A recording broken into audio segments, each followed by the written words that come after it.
Thank you. Good evening, everyone. Welcome to this evening's city council meeting. If you haven't already, please silence your cell phones. City of Anamosa City Council Agenda, regular session, Monday, January 12th, 2026, 6 p.m. Anamosa Library and Learning Center. 1.0 roll call. Trump. Here. Smith. Here. Shada. Here. Weimer. Here. Stansman. Here. Hurt. Here. There are 6 council members present in chambers. Welcoming the 2 new council members, Tim Shada and Brian Hurt. Good luck across your next 4 years, fellas. Thank you. 2.0 Pledge of Allegiance, which is up here in the corner. I Allegiance to the flag of the United States of America and to the republic for which it stands, one nation under God, indivisible, with liberty and justice for all. 3.0 Consent Agenda Review and Approve. There are 4 items listed on the agenda this evening. I will read all 4 off, after which council can make a motion that includes consent, which will bring all 4 up for discussion in a single vote, or council can make a motion on any of the individual items. Item A, minutes from December 18th, 2025 work session. Item B, minutes from December 22nd, 2025 regular session. Item C, current bills. Item D, liquor licenses. Second. Motion by Kay, second by Rich. Council discussion on any of the items.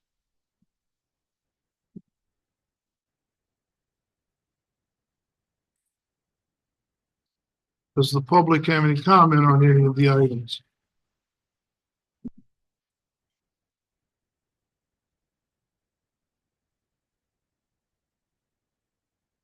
Haley, could you please conduct a roll vote? Smith. Yes. Shada. Yes. Weimer. Yes. Stansman. Yes. Hurt. Yes. Trump. Yes. Consent motion to approve carries. 4.0 postponed items, unfinished business. 4.1 ordinance 969 first reading, amending chapter 92 water rates and chapter 99 sewer service charges of the Anamosa Code of Ordinances to maintain public utilities infrastructure. Does anybody need any more information? I sent out several emails this week. Basically, the water sewer rates expired December of 2024. We just need to amend the ordinance so we can continue to set the schedule, the rate schedule for water sewer rates. We were notified back in 2022 that our rates needed to go up considerably. I did go back and look. I don't think I included it in anybody's emails, but I went back and kind of looked at some of the rate increases over the last several years, as well as our expenses. Just wanted to note a couple of things. So it's hard to look at these overall because each of the tiered systems that we have. So like from 2020 to 2021, we saw increases of 9% in the first tier, 16% in the second tier, 14% in the third tier, 11% in the final tier. And it kind of goes like that throughout the last several years. This one would be similar to that. They are recommending a large increase of 30 to 50%, but each of the tiers do not go up 30 to 50%. They would vary depending on how much water usage total per household or structure. So is there anything that I can clarify based on everything I guess I've provided? So as I understand this, we are required to meet a certain expense and debt obligation limit. Is that correct? That's correct. We have no choice. That is dictated by state and federal law, correct? Yes, it's outlined in the Iowa code for our SRF or state revolving fund loan requirements. So whether or not we have an appetite to raise these rates, we are legally obligated to do something to come into compliance with that expense debt limit, correct? Yes. And if we fail to do that, what are the consequences? I did just receive an email back from our financial advisor today. It was over the weekend. I received it today. She advises that after a 2-year non-compliance period, the state revolving fund folks can cite the city as being in default, and we will no longer be able to borrow money, or we'll have to borrow from a different source at a higher rate. So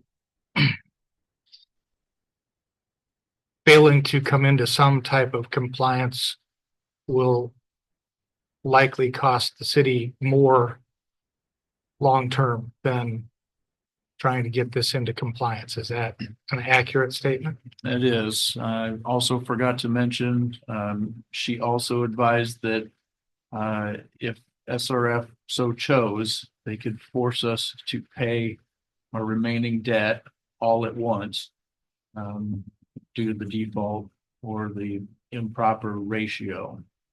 And are we prepared to be able to pay the outstanding debt if we are found in default? We are not. Thank you. If we failed to do anything aside from the immediate impact, there is a long-term impact of future events that we would not be able to fund. Is that correct? Yes. So we would be handicapping our future along with the present. Yes, it's potential. And part of the issue is that there was a rate structure, or how we came up with the rate structure tier system occurred more than or prior to 2000 or 2022. Is that right? Yes. Mhm. So decisions that had to be made years ago are we're being impacted by those, correct? Yes, it was a several year rate structure, which is normal. Again, I can go through each of the percentages here if you'd like, but each year our rates, each tier increased at various percentages. We're talking 8%, 7%, 12%. At 22, 23 came around, these got closer to 4%, 5.5%. In 23 and 24, they went down to 2.9. The highest was tier 3 at 5.2%. The real issue that came into play was the projects from 2022 to 2026. From 2020 to 2021 wasn't bad. It was a negative 1.7%. 21 to 22 was a 76% increase.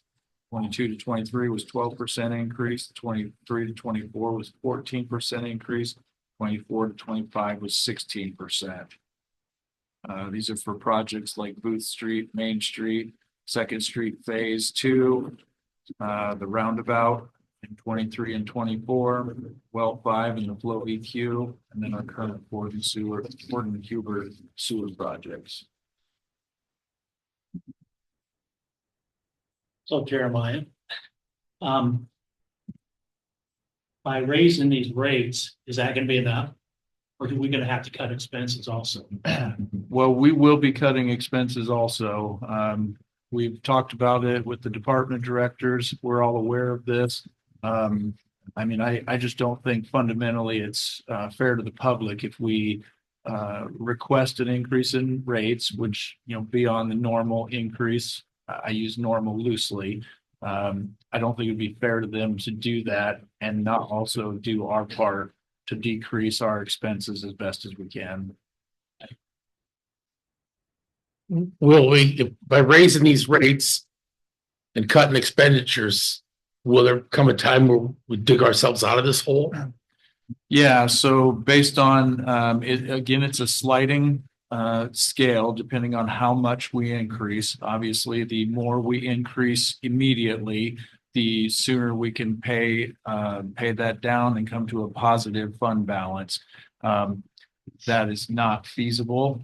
So if we were to shoot for the 50% increase mark, that would be very difficult and burdensome on our citizens. But we would then come to a positive fund balance in roughly 5 to 7 years.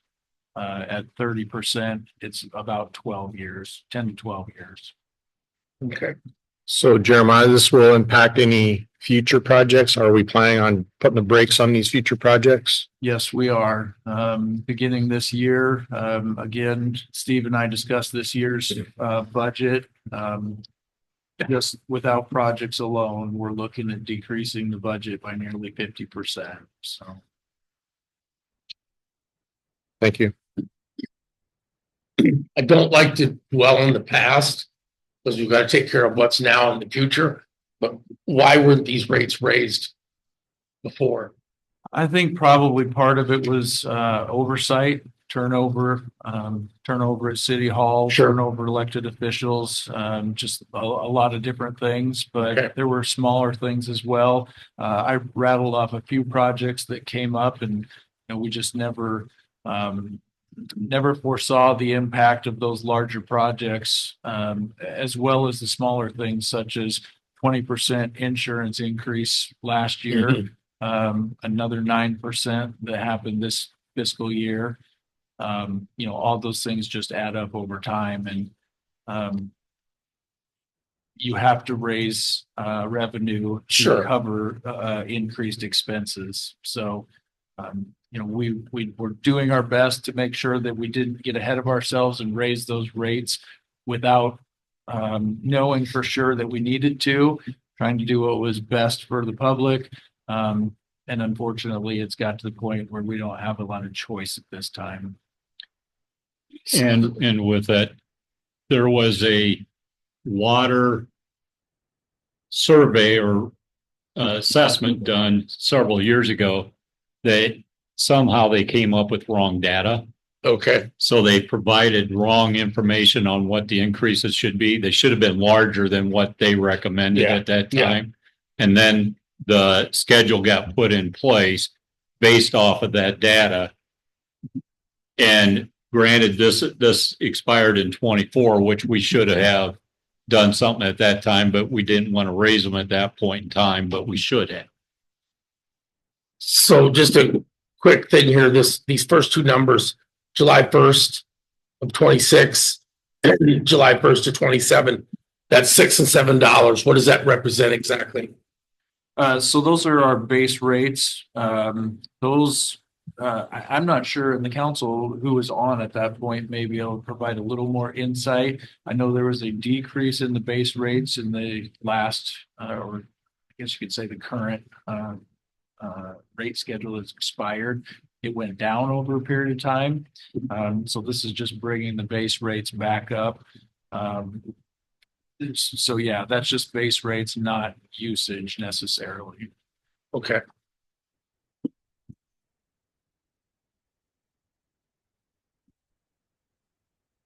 So in your general mind, if someone's got, let's just say, an average bill of $80 a month,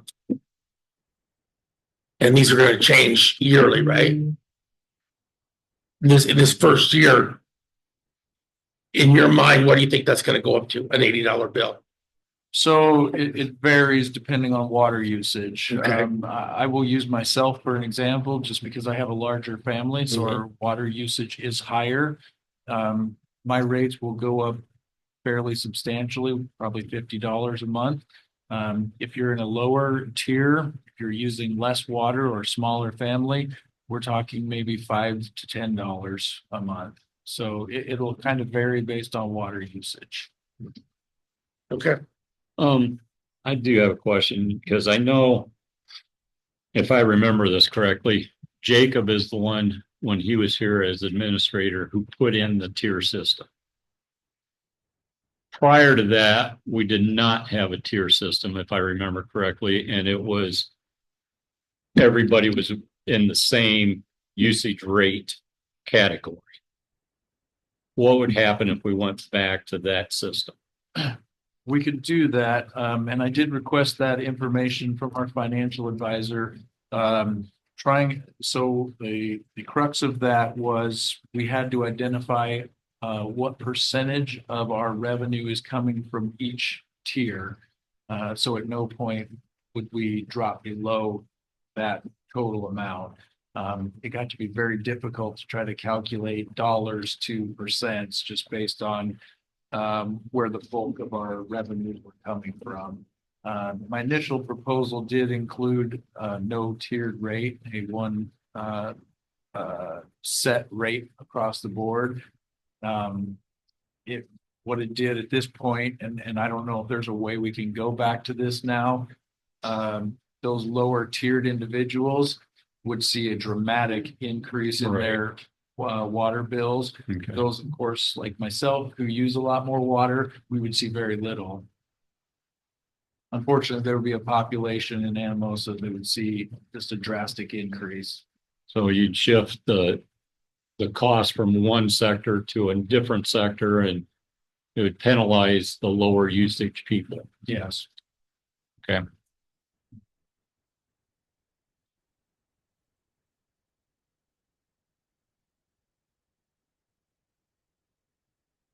Well, I don't see that we really at this point in time have much of an option. So I'll make a motion to approve this. Motion by Rich, second by Kay. Question. Which one of these are we approving? Or the goal? The water rates and the sewer. Water and sewer. Yeah. Looking at industrial. Last one down. That's its lower base rate. Is that a different one? Yeah, yes. So this is the same verbiage that's used in our current structure. Basically, industrial users don't have a base rate. Instead of that, they pay this 0.03 per cubic foot. I'm not sure exactly why that was set that way, or if anybody has any insight. That was the way the current rate structure is worded. So I left that in there, so there's no change to that. So then what's the industrial on my first one, 306, the base rate? Yeah, so this first one, the first two charts that you see are graphs, the monthly base rates and monthly volumetric rates are the water rates. The second one is the sewer water sewer rates under chapter 99. So it's chapter 92 and 99.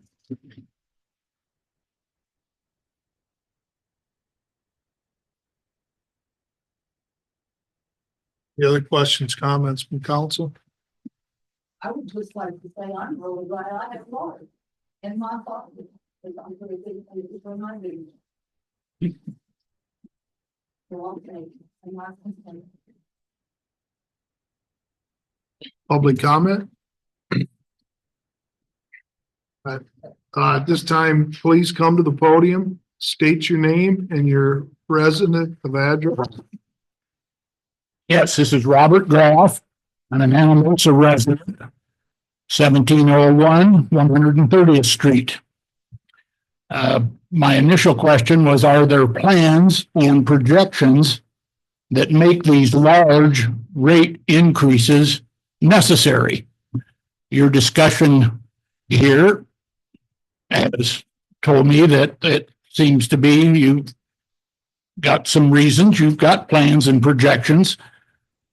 If so, am I able to obtain a copy, just a basic copy of the thinking that went into making these rates necessary? I could provide those to you, yes. As far as just to directly answer your question, normally they would be plans and projections. So you would anticipate or forecast these things and raise rates either prior to or as you go through these.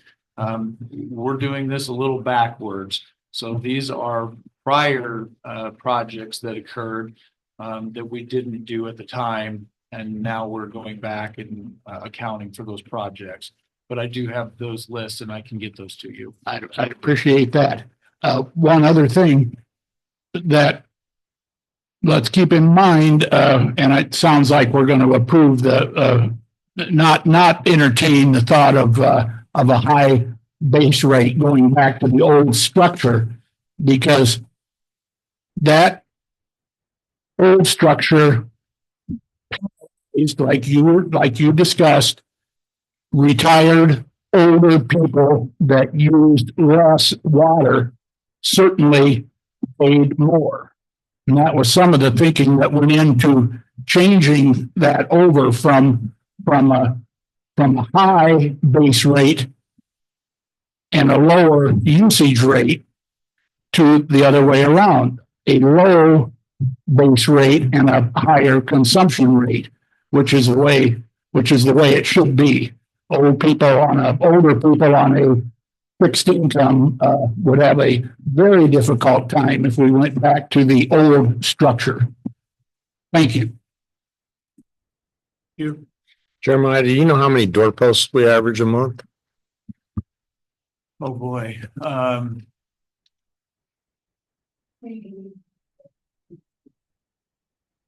the monthly report. Thank you. Just to clarify, are we just approving the first reading of this, or are we, okay, I just want to make sure I understood the motion.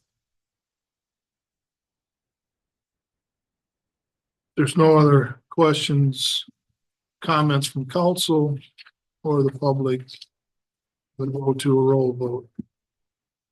Gailey, please. Jada, Yes. Weimer, Yes. and Smith, Yes. Yes. Crump, Yes. Baseman, Yeah. Motion to approve ordinance 969, water rates and sewer service charges carries. 5.0 council action items. 5.1 resolution 2026-01. Approving and setting the dates for the regular city council meetings in calendar year 2026. Move to approve resolution 2026-1. I'll second. Motion by Rich, second by Dan. Council discussion. Public comment. Kaylee, please. Weimer, Yes. and Smith, Yes. Yes. Yes. Jada, Yes. Motion to approve city council meeting dates carries. 5.2 resolution 2026-02, setting the wage of a full-time public utilities operator for fiscal year ending June 30th, 2026. So approve resolution 2026-02. Second. Motion by Kay, second by Rich. Council discussion.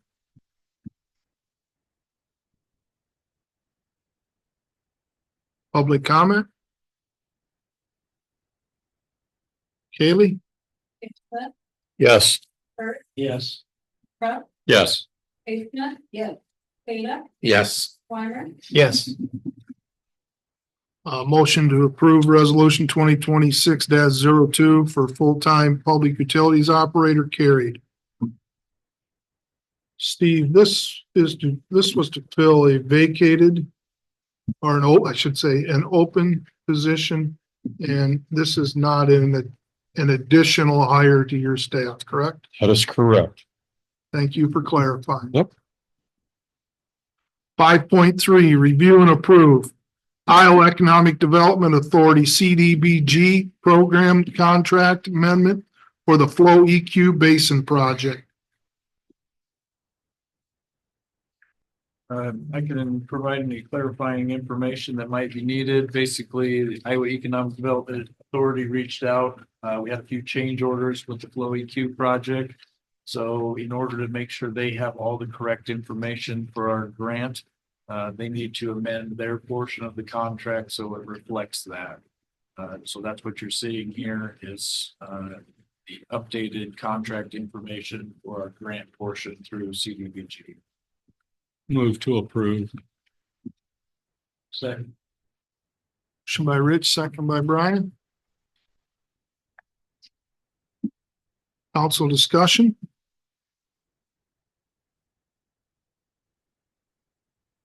Public comment? Haley? Kurt, Yes. Crump, Yes. Smith. Yes. Shada, Yes. Weimer, Yes. Dan Smith, Yes. Motion to approve CDBG program contract amendment carries. 5.4, review and approve corrected quick claim deed to confirm vacation of the city right of way at 1105 East First Street as recorded on March 15th, 1977. Going back just a few years here, they recorded this correctly. Mr. Knuth reached out to City Hall not too long ago. They recorded this correctly back in 1977. However, they're saying that the quit claim deed that was issued at that time was not correctly written. It included the language Scott and Skinner's addition to the town of Anamosa, and it should have apparently said Fairview in there. So that one verbiage change, the county recorder advised they would like to clean that up to make sure it's correct. So this has been vacated. I believe that was the intention of the council back in 1977, and it's been recorded as such. This is just cleaning up that information. I'll make the motion to approve. Second. Motion by Dan, second by Rich. Council discussion? Public comment? Haley, please. Dan Smith, Yes. Weimer, Yes. Shada, Yes. Crump, Yes. Yes. Motion to approve corrected quick claim deed carries. 5.5, review and approve mayor's, board, and committee appointments for calendar year 2026. Move to approve. Second. Motion by Rich, second by Todd. Council discussion?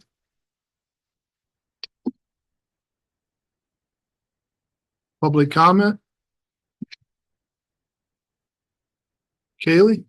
Weimer, Yes. Shada, Yes. Smith, Yes. Crump, Yes. Kurt, Yes. Dan Smith, Yes. Motion to approve mayor's, board, and committee appointments carries.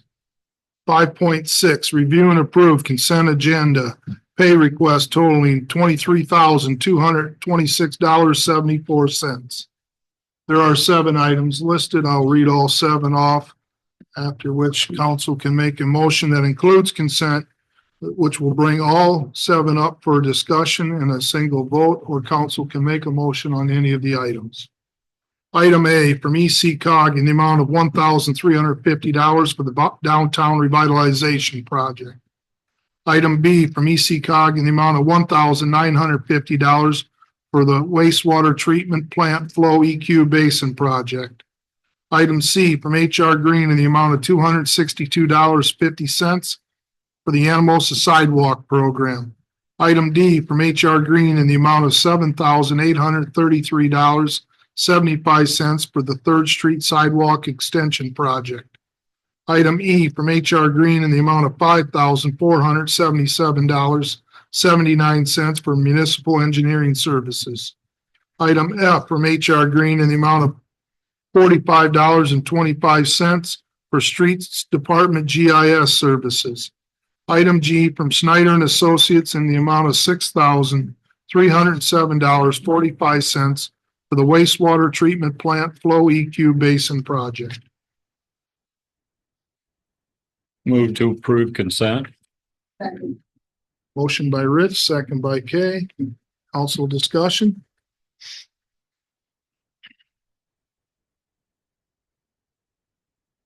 Public comment. Haley? Kayla, Yes. Kate Smith, Crump, Yes. Hurst, Yes. Dan Smith, Yes. Weimer, Yes. Motion to approve consent. Motion pay request carries. 6.0 City Administrators Report. How many? 7.0 Mayor and Council's Report. 7.1 Mayor's Report. This is a information for the public. Jeremiah, certainly appreciate the fact with this agenda, you were able to get it out in a sense a day earlier. And moving forward, that is the plan, which that will be provided to council and the public that would have business listed on the agenda. After which it will be posted on Friday, which falls well within the 24-hour requirement.